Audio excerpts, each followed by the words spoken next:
Oke, selamat pagi Bapak Ibu yang terkasih dalam Tuhan kita Yesus Kristus. Pada pagi hari ini saya akan mempresentasikan tugas yang telah menjadi tanggung jawab kita. Nanti kita dimulai dengan yang pertama saya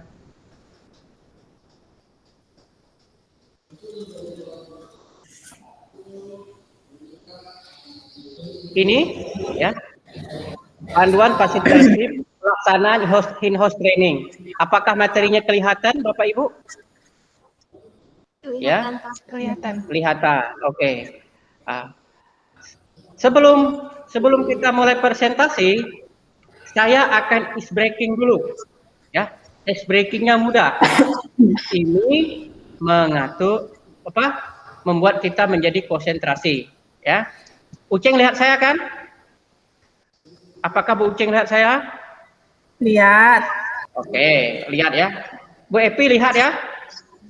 Lihat. Bu Epi lihat ya. Oke. Jadi simple jawabannya. 1 dikali 1 sama dengan jawab. 1. Nah, cepat ya. Jadi kalau misal 1 dikali 1 jawabannya 1, bisa gitu ya.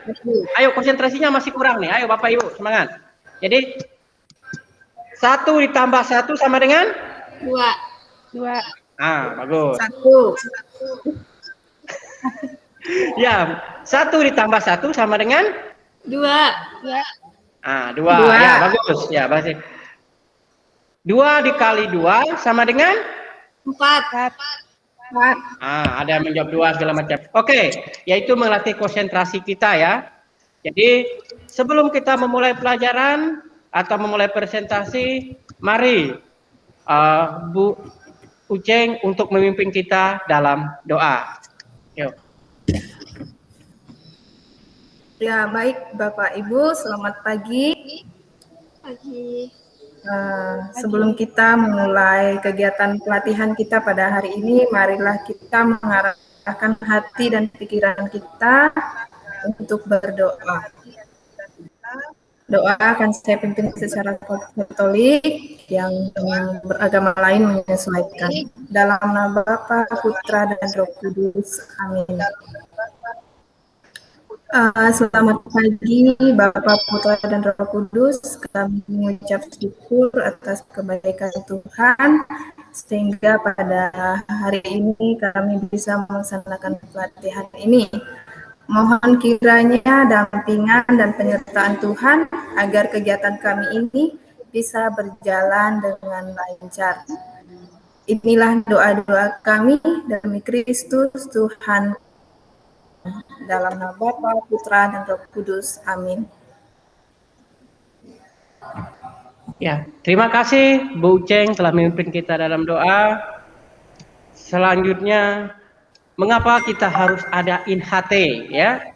Pertama, yang harus kita tanamkan diri kita meskipun di keadaan seperti ini, mau tidak mau, suka tidak suka, kita sudah masuk zamannya digitalisasi pendidikan. Semuanya sudah terhubung dengan perangkat elektronik, semua hubung pekerja juga menggunakan elektronik. Jadi, in-house training adalah untuk sebuah pelatihan bagaimana caranya nanti yang kita ingin latihkan itu bisa berguna ya untuk kita dan juga para peserta didik kita selanjutnya, sehingga kita kata orang tidak ketinggalan zaman ya. Sekarang kita akan memasuki materi. Oke ya, kegiatan ini saya sampaikan dulu. Kegiatan dari pelaksanaan in-house training ini bertujuan apa? Peserta didik mengetahui tujuan konten dan evaluasi pelatihan IHT serta mampu membuat rencana belajarnya. Yang kedua, peserta didik mengidentifikasi komponen kerangka kurikulum dan peranan pemangku kepentingan dari tingkat pusat sampai satuan pendidikan. Dan yang keempat adalah peserta didik memahami pemanfaat TIK dalam bidang pendidikan dan pembelajaran, cara mengakses platform digital, platform sumber daya sekolah, dan platform rapor pendidikan. Jadi kalau melihat pelaksanaan in-house training ini, memang kita akan diharapkan yang namanya TIK, teknologi informasi komunikasi. Jadi semuanya sudah berbasis digital. Jadi pembelajaran kita mulai berbasis digital. Output, apa tujuan dari kegiatan ini? Keluaran dari kegiatan ini adalah yang pertama itu memahami tujuan dan konten evaluasi IHT serta mampu melaksanakan rencana belajarnya. Yang kedua, kita dapat mengidentifikasi komponen kerangka kurikulum dan peranan pemangku kepentingan dari tingkat pusat sampai tingkat satuan pendidikan. Yang ketiga, dapat mengidentifikasi terkait antara profil lulusan dengan visi misi sekolah.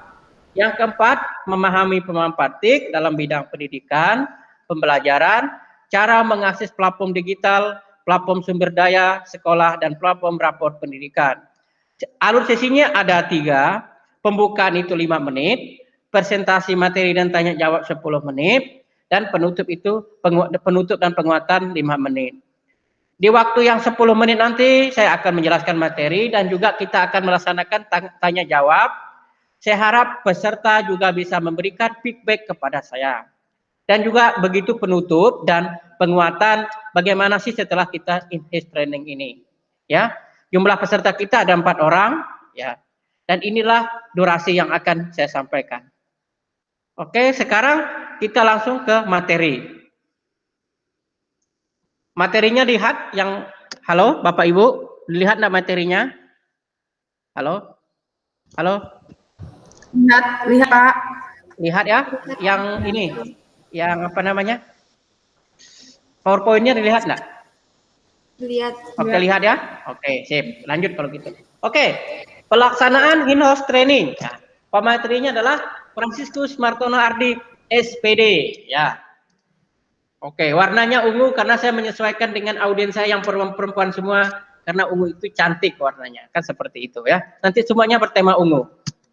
Oke, panduan pelaksanaan in-house training. Yang pertama itu adalah, apa sih capaian dari pelaksanaan in-house training? Tujuannya adalah mengetahui tujuan konten, proses dan evaluasi pelatihan, serta mampu menyusun rencana belajarnya. Yang kedua, mengidentifikasi komponen kerangka kurikulum dan peranan pemangku kepentingan dari tingkat pusat sampai satuan pendidikan dalam menciptakan pembelajaran yang berpusat pada murid.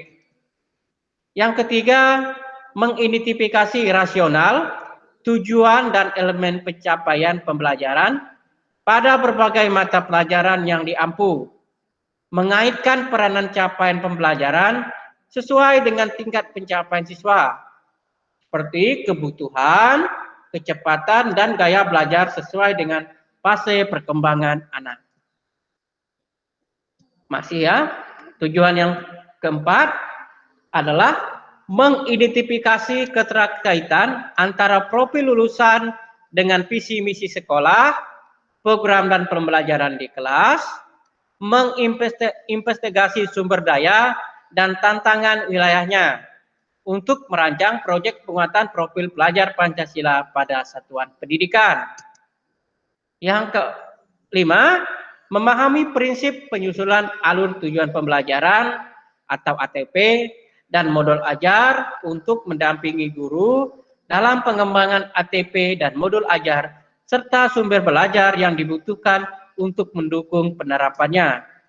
Yang keenam, memahami pemanfaatan TIK dalam bidang pendidikan dan pembelajaran, cara mengakses platform digital, platform sumber daya sekolah, platform guru, dan platform rapor pendidikan. Penyelenggaraan in-house training itu di mana? Ya, ini. Satuan pendidikan. Yang termasuk satuan pendidikan itu apa? Ya Bapak Ibu ya. Sama ini membentuk panitia pelaksanaan IHT. Ya, siapa ketua, sekretaris, bendaharanya dan segala macam biar kegiatan ini bisa berjalan dengan lancar. Yang kedua, melaksanakan kegiatan IHT. Di mana sih dilaksanakan? Di ruang mana? Aksesnya seperti apa? Ya, yang mendukung pelaksanaan IHT tersebut. Karena IHT kita ini berbasis teknologi, maka ya harus dipersiapkan sarana prasarana yang mendukung ya, seperti jaringan internetnya, tempat duduk dan segala macamnya. Intinya kita merasa nyaman sehingga materi yang disampaikan bisa membuat kita enak dan mengerti ya. Yang ketiga, menyusun laporan pelaksanaan IHT ya. Setelah selesai disusun laporannya. Apa tujuannya? Biar kalau ada kegiatan IHT selanjutnya kita bisa memilah mana yang bagus kita teruskan, mana yang kurang bagus kita tinggalkan. Kan sifatnya seperti itu. Sasaran kegiatan. Nah, siapa sih yang menjadi sasaran kegiatan in-house training ini? Ini yang menjadi sasaran adalah peserta IHT adalah guru atau pendidik PAUD di sekolah penggerak yang tidak mengikuti pelatihan di tingkat nasional. Sekolah penggerak sama saja dengan kita ini adalah kurikulum SMK Pusat Unggulan. Ya, kita ini kan tidak ikut nasional kemarin, jadi kita ya ditrainingkan. Penyelenggara in-house training, nah ini. Mekanisme pelaksanaan in-house training. IHT dapat dilakukan secara daring atau luring dengan menggunakan berbagai strategi pembelajaran seperti diskusi pemahaman, bermain peran, penalaran individu, penugasan, dan presentasi tugas kelompok, serta refleksi capaian pembelajaran. Struktur program pelatihan in-house training. Ini ada kebijakan program sekolah itu 1 JP, yang kedua orientasi kepelatihan itu ada 6 JP. Yang ketiga pendidikan yang memerdekakan seperti filosofi pendidikan Ki Hajar Dewantara, Merdeka Belajar, jumlahnya 6 JP, jam 6 pertemuan ya, JP itu pertemuan. Yang keempat kerangka kurikulum yang kita bahas nanti, struktur kurikulum, profil pelajar Pancasila, prinsip pembelajaran dan asesmen. Yang kelima, capaian pembelajaran. Ya, yang termasuk capaian pembelajaran itu apa? Ruang lingkup pembelajaran, keterkaitan capaian pembelajaran dengan tujuan pembelajaran. Masih ya. Yang keenam, perangkat ajar. Ini yang harus kita buat nantinya. Ini 10 jam pertemuan. Alur tujuan pembelajaran, modul ajar dan buku teks. Perangkat belajar mau tidak mau harus kita buat Bapak Ibu sesuai dengan apa sih kurikulum yang kita pakai. Karena kedepannya di saat kita akreditasi barang ini harus kita sampaikan kan seperti itu. Jadi peserta didik kita mengikuti kurikulum yang disampaikan sesuai dengan misalnya kita SMK Pusat Unggulan, berarti kita harus pakai itu gitu. Kalau kita tidak pakai itu berarti sekolah kita tidak menerapkan. Jadi lulusan kita tidak diakui kan seperti itu. Yang ketujuh asesmen ya. Asesmen itu ada diagnostik, asesmen formatif dan asesmen sumatif. Yang ke-8 kurikulum operasional sekolah. Ini ada komponen operasional sekolah, prinsip pengembangan kurikulum operasional sekolah. Ini tujuan 8 ini 8 JP semua. Inilah intinya ini. Yang ke-9 adalah pengenalan literasi digital. Literasi digital, pengenalan platform digital untuk guru ini 4 JP. Yang ke-10 adalah tes awal dan akhir 2 JP dan evaluasi penyelenggaraan 1 JP ya. Next ya, selanjutnya adalah konsep merdeka ya dalam pembelajaran pelaksanaan in-house training. Konsepnya adalah ini dia. Ya. Dari pengertian, langkah pembelajaran itu pengertian. Mulai dari diri sendiri. Ininya masuk, prinsipnya adalah pertanyaan reflektif untuk memulai topik. Ya, kita menanyakan kabar anak, apa saja hubungannya dengan topik yang kita sampaikan dengan kehidupan mereka. Itu harus kita tanyakan ya. Yang kedua, eksplorasi konsep. Ini materi kunci untuk membangun pemahaman. Yang ketiga, ruang kolaborasi. Penugasan kelompok untuk memperdalam pemahaman dan mendorong kolaborasi. Yang ketiga, refleksi, menuliskan refleksi pembelajaran dengan panduan pertanyaan yang disiapkan. Selanjutnya adalah penugasan mandiri untuk mengevaluasi pemahaman. Itu masuk demonstrasi kontekstual. Selanjutnya, elaborasi pemahaman, diskusi dan tanya jawab dengan instruktur. Yang selanjutnya adalah koneksi antar materi, diskusi refleksi pembelajar dan pembuatan rencana tindak lanjut. Aksi nyata, melaksanakan aksi nyata di sekolah atau di kelas. Ya, ini dihubungkan dengan pembelajaran Bapak Ibu ya. Jadi materinya seperti apa, ingin dibuat itu seperti apa. Misalnya kalau akuntansi ingin misalnya membuat buku besar. Nah, buku besar itu kan harus ada aksinya, bagaimana cara menggarisnya, bagaimana apa debit, kredit, apa dan segala macam ya. Bapak Ibu lebih paham lah ya. Kalau kami misalnya di pemasaran, misalnya kami mata pelajarannya retail. Dari mereka masuk, dari lihat pemasukan, dari masuk kelas, penampilan segala macam kita harus lihat. Aksi nyatanya adalah misalnya siswanya harus berpakaian rapi sesuai dengan etika kerja dan budaya kerja yang disepakati. Selanjutnya langkah pembelajaran adalah perangkat ajar. Itu mulai dari lembar kerja, eksplorasi konsep itu video dan perangkat pembelajaran lainnya, ruang kolaborasi itu lembar kerja kelompok dan panduan diskusi, refleksi terbimbing adalah lembar kerja, demonstrasi konseptual lembar kerja, elaborasi pemahaman, panduan diskusi untuk instruktur, koneksi antar materi itulah panduan diskusi untuk instruktur, dan aksi nyata adalah storage untuk portofolio ya. Masih ya? Nah ini. Nah, langkah selanjutnya adalah langkah pembelajaran yang berhubungan dengan aktivitas. Melalui diri itu forum diskusi ya. Mungkin kita bisa melihat partisipan, melihat komen dari peserta lain ya. Eksplorasi konsep, peserta ini melihat video dan membaca artikel dan mengerjakan kuis langsung yang diberikan kepada peserta. Ruang kolaborasi, peserta mendapatkan panduan LK, hasil kerja kelompok, diunggah dan dapat dilihat peserta rubrik penilaian untuk instruktur. Refleksi terbimbing, forum diskusi, dan demonstrasi konteks ini HOTS ya. Elaborasi pemahaman video conference, koneksi antar materi itu video conference, dan aksi nyatanya penyimpanan portofolio bisa diakses peserta lain ya melalui Google Drive. Jadi kita tidak perlu lagi memotokopi materi yang sudah ada atau tugas anak ditulis di mana, tetapi mereka bisa mengirimkan di Drive, jadi nanti bisa kita nilai dari sana. Itulah pentingnya digitalisasi digital ya, jadi mengurangi kertas. Peran dan tugas dan tanggung jawab. Peran dari peserta in-house training ini apa? Peserta harus mengikuti seluruh materi sesuai jadwal yang telah ditentukan.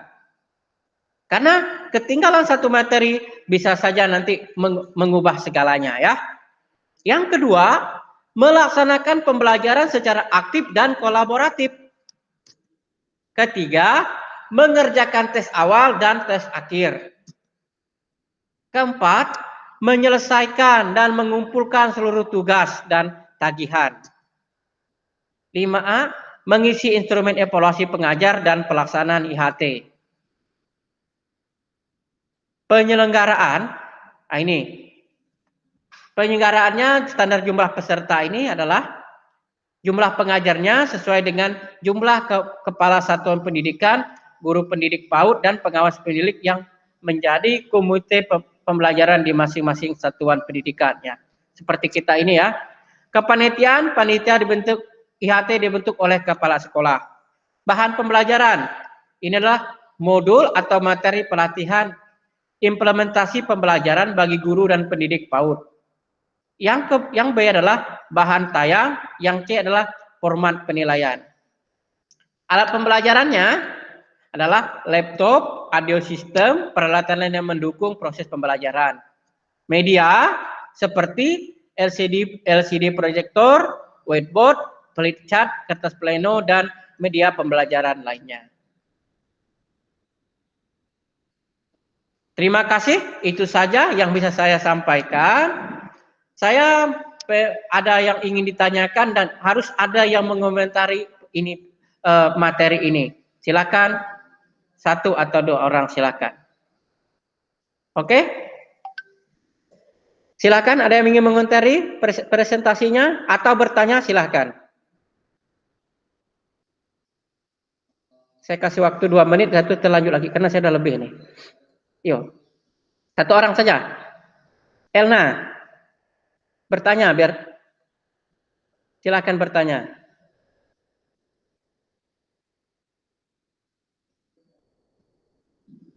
Ada yang bisa menyimpulkan? Silakan yang bisa menyimpulkan. Apa tujuan dari pelaksanaan in-house training ini terhadap kita dan para peserta didik kita? 1 atau 2 orang, itu saja pertanyaannya. Silakan.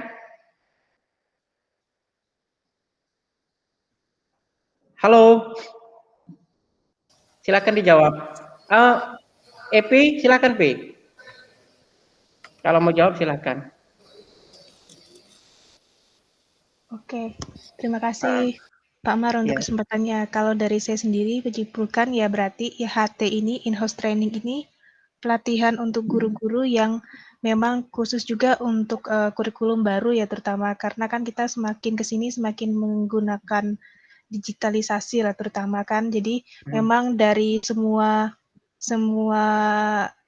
proses pembelajaran perkembangannya sampai saat ini disesuaikan, makanya dari itu guru-guru perlu mengikuti pelatihan in-house training ini. Mulai dari alat pembelajarannya semuanya benar-benar tadi itu digital semua gitu, banyak banget gitu. Itu yang saya tangkap sih Pak. Oke, terima kasih Bu. Ada yang mau menambahkan lagi? Ini saya juga bisa menambahkan, bukan saya, bagus pendapatnya Bu Epi ya. Saya juga mendapatkan pelaksanaan in-house training ini memang selalu dilaksanakan pada awal pembelajaran. Sekarang lebih banyak ke digital, jadi kita digitalisasi semua. Jadi gitu. Kedepannya juga kalau melihat apalagi yang ingin dibutuhkan misalnya, silahkan lagi ada in-house training. Jadi sebelum memulai pembelajaran di tahun ini apa sih yang ingin kita kembangkan kan seperti itu. Ya, jadi itu Bapak Ibu. Jadi mungkin ada lagi yang ingin menanggapi sebagai in-house training kita, karena saya yakin dan percaya Bapak Ibu nanti akan menjadi pemateri, karena in-house training ini tidak beda daripada waktu saya dulu in-house training itu mengundang orang. Kalau sekarang adalah orang satu sekolah itu dilatih, nanti yang dilatih itu akan menjadi tutor. Ya maka mau tidak mau, walaupun dia muda dari kita harus belajar. Namanya juga belajar kan, tidak ada yang membedakan. Kita juga nyari informasi. Mau tua yang muda sama saja kan seperti itu. Yang penting kita tahu konteks etika dalam berbicara kan seperti itu ya. Oke, mungkin ada Bu Elna, Bu Uceng, silakan untuk menyampaikan pendapatnya. Silakan Bu Uceng.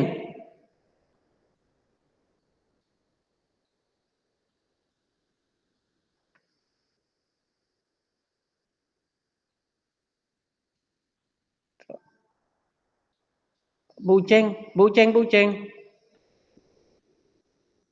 Itunya, anunya.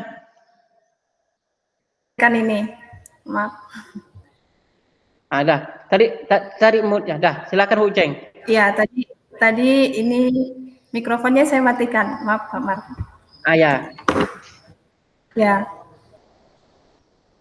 Saya hanya sedikit memberikan kesimpulan atau menarik kesimpulan dari apa yang telah Pak Mar paparkan mengenai IHT ya. Iya. Ya. Dari yang saya dapatkan bahwa memang pelatihan IHT ini memang sangat perlu diberikan khususnya ke guru-guru yang ada di sekolah, khususnya kita di SMK TK ini atau pusat keunggulan ini. Menurut saya itu Pak Mar sangat penting untuk dilaksanakan untuk kita semua.